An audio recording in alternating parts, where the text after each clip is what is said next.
5 minutes également. Madame Ford. Merci. Pour la grande majorité des consommateurs, l'achat d'une voiture est leur achat le plus important après celui de leur résidence principale. Et le scandale de Volkswagen n'est pas seulement un scandale financier, c'est également un scandale sanitaire. En trichant avec les normes, c'est la confiance tout simplement qui est fondamentalement compromise. Pour que le marché fonctionne, il faut qu'il y ait un minimum de confiance. Et la confiance, c'est ce que réclament les consommateurs. Confiance en des produits qui soient conformes avec les lois en place.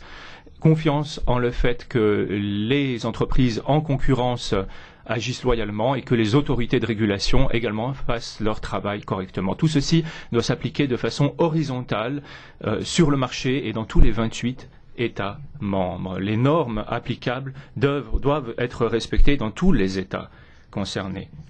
Pourquoi ?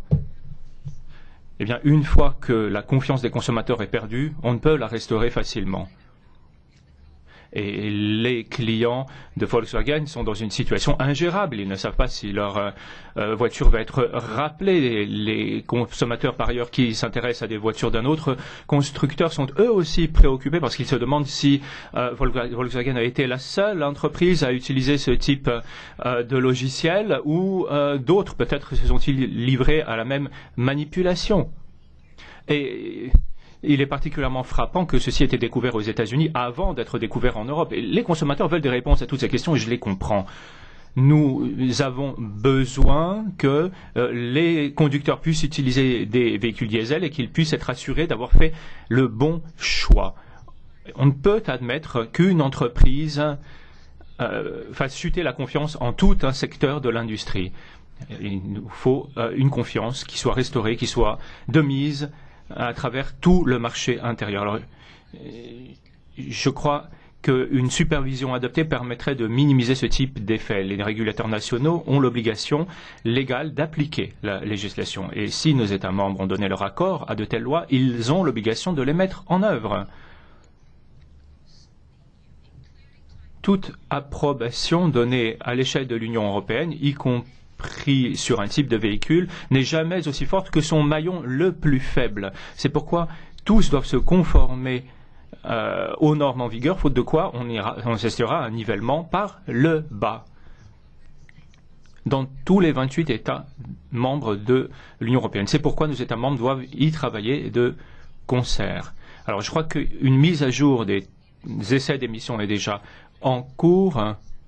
Et l'on sait dorénavant que les chiffres avancés par les constructeurs ne sont pas représentatifs de la réalité.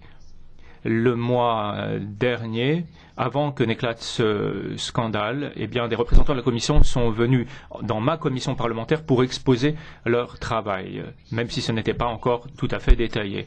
La Commission européenne doit procéder aux annonces correspondantes bientôt. En effet, les constructeurs doivent pouvoir connaître les objectifs auxquels ils devront se conformer et les normes que devront respecter tous les véhicules approuvés après l'année prochaine.